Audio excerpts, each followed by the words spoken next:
We are down here at the Winter Gardens in Blackpool, celebrating 140 years of this fantastic establishment. And not only are we celebrating 140 years of the Winter Gardens, we celebrate, obviously, Blackpool heritage and, obviously, entertainment heritage. And I'm happy to say now, joining me to tell me about his journey, not only here, but around Blackpool, in escapology, I hope I've got that right, is the one and only Mr. Karl Bartoni.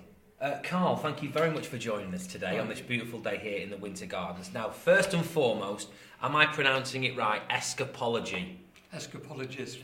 Escapologist, I do apologise. For the person doing it. So the person doing it. So how long and how did you get into becoming an escapologist? Well, it started really when I was 7. I was very interested in magic even in those days, and I was taken to a shop on King Street in Blackpool where there was a retired escapologist called Murray the Australian escapologist.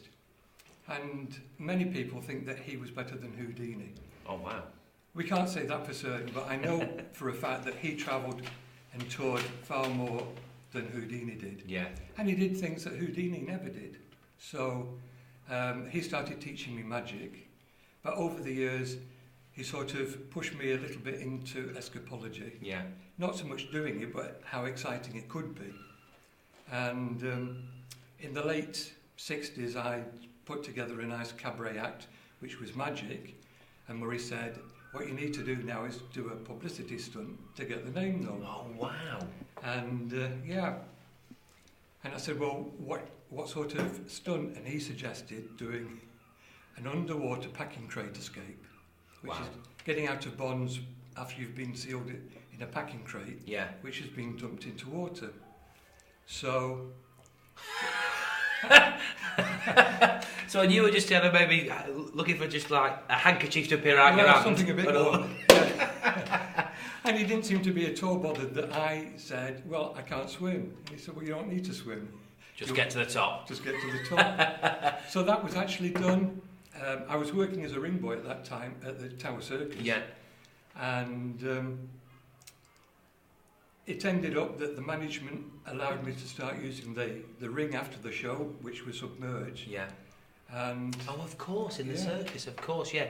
Let's move on to the Winter Gardens, where here you came to work as a... Head stage electrics. But from here, this is where you kind of took your escapology to a different level, because you were actually allowed to use the high rigs in here to practice all your works. Not officially. Right, shh, we'll keep that a secret. Yeah. No, we'll keep that a secret. Yeah. It wasn't long since I actually arrived at the Opera House that I got to know the resident other workers on the stage, and it wasn't long before I had the head flyman fly me up into the top to practice doing escapes while hanging upside down. My word. And that transpired that after all those practice sessions, I ended up doing that from cranes and eventually from the top of the tower. So you have actually performed a escapology trick from the top of Blackpool Tower? Hanging over it. How did... Right, can we jump... How? Why? Just describe this for me. Well, at that time, I was doing that act really quite regular in Blackpool, at Stanley Park and various fairs. And I'd always wanted to do something from the top of the tower.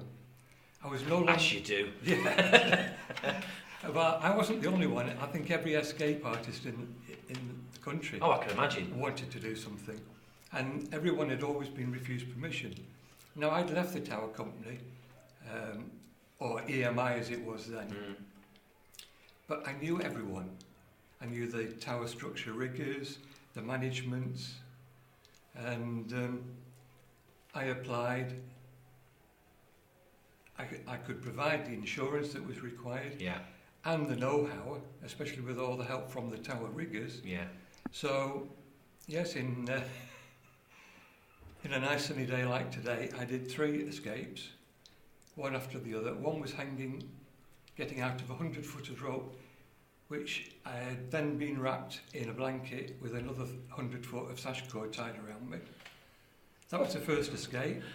After that, I did one where I'm hanging upside down, fastened in a straitjacket. Yeah. And I was wearing a special body harness, which allowed me to have an assistant, in Right. this case an apprentice, hang from me by his ankles, trying to get out of a straitjacket. And it was a sort of, who's going to get out first, the master or the apprentice? So we did that, and then straight after that, the whole thing was repeated, but with a girl instead of the apprentice. So we're not talking for the faint-hearted then? Oh, no. My word. So obviously, leading up to this, you've got, the Winter Gardens, the Opera House, a lot of your training was done here. So, you couldn't have done what you did. No, if obviously you were, yeah. Flown up into the rafters here at the famous Opera House. Between the circus, the Pavilion Theatre and the Opera House, that really did move me forward a great deal in escapology. But not just the places, the people. Yeah. The management, all the workers at Tower Street, which was the maintenance department, they all knew me. Luckily, they all liked me. Yeah. And they could advise and help and make things for me. And, yeah. I've got to say, that's one thing that I've heard from a lot of people speaking about the Winter Gardens, and for myself now working, with the staff here and performing here over the past 12 months, that's one thing that I can back up and say that it is like a team here, it's like a family. Oh, yes. And it's a massive part of people's experience. Yes, and it's so small now compared to how it was. Yes. It was a massive family. Yeah. And everyone that worked here, it seemed to be either their parents had worked here or their son, daughters were going to come and work here. It really was a family thing. Absolutely fascinating. One last question. You have retired now, haven't you? Oh, yes, well and truly. Carl, thank you very much indeed for coming to join us today. today. Nice talking to you.